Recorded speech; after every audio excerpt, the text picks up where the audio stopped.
جب توحید باری تعالیٰ پر توجہ ہوتی ہے پھر دنیا کی لذتوں پہ دل نہیں لگتا، پھر انسان ساری محنت آخرت کے لیے کرتا ہے، پھر اس کا خیال آخرت کی طرف رہتا ہے۔ اور میرے اعلیٰ حضرت فاضل و محدث بریلوی رحمت اللہ تعالیٰ علیہ فرماتے ہیں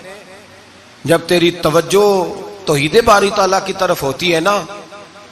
پھر تو اپنے آپ کو سنبھال کے نہیں رکھتا، پھر تو تیرا دل کرتا ہے میں جیوں بھی تو اللہ کے لیے، مروں بھی تو، بول کے بتائیے، جیوں بھی تو اور مروں بھی تو، میری زندگی کا مقصد تیرے دین کی سرفرازی، میں اسی لیے مسلمان، میں اسی لیے نمازی۔ پھر دل کرتا ہے کہ جینا مرنا اللہ کے لیے ہو۔ پھر صحابہ حضور کی بارگاہ میں آ کے سفارشیں کرتے ہیں۔ حضرت ابو سعد خزیمہ، بڑی عجیب حدیث اور بڑا نرالا رنگ اس روایت کا۔ حضرت ابو سعد خزیمہ رضی اللہ تعالیٰ عنہ، ان کے بیٹے، ان کا نام سعد تھا،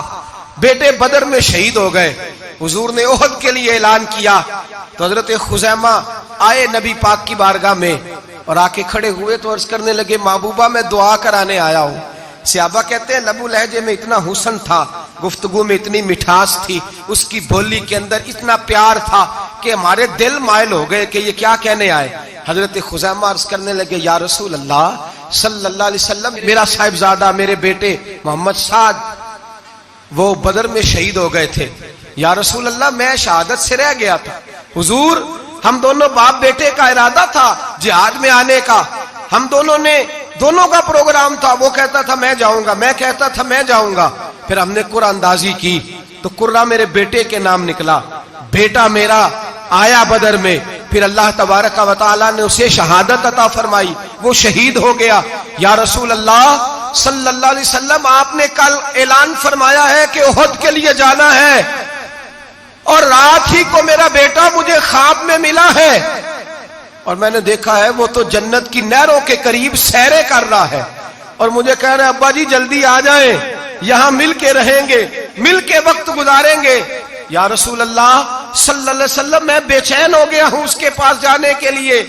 دعا فرمائے اللہ مجھے بھی شہادت عطا فرما دے، اللہ مجھے بھی شہادت دے دے۔ صحابہ کہتے ہیں اس کی عجیب، اس کا دعا کرانے کا، ہم نے تو دیکھا تھا لوگ دعا کرانے آتے ہیں کوئی مصیبت کے لیے، کوئی پریشانی کے لیے، کوئی آزمائش کے لیے، کوئی بیماری کے لیے۔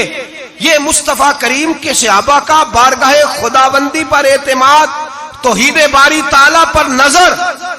کہ وہ کہتے ہیں ہم تو اللہ کے لیے جان دینے کی دعا کرانے آئے، دعا کریں اللہ ہمیں اپنے رستے میں شہادت کی موت دے۔ صحابہ کہتے ہیں نبی پاک نے دعا فرمائی، پھر ہم نے حضور کی دعا کو قبول ہوتے بھی دیکھا، ہم نے اپنی آنکھوں سے مصطفیٰ کی دعا کو قبول ہوتے دیکھا، ہم نے جناب خزیمہ کو احد کے میدان میں شہید ہوتے دیکھا۔ اور میرے رسول پاک صلی اللہ علیہ وسلم کے صحابہ ان کی طرف دیکھتے تو رشک کرتے، فخر کرتے، کہتے دیکھو یہ وہ غلام ہے جو حضور سے دعا لے کر کے دنیا سے گیا۔ آج جو لوگوں کا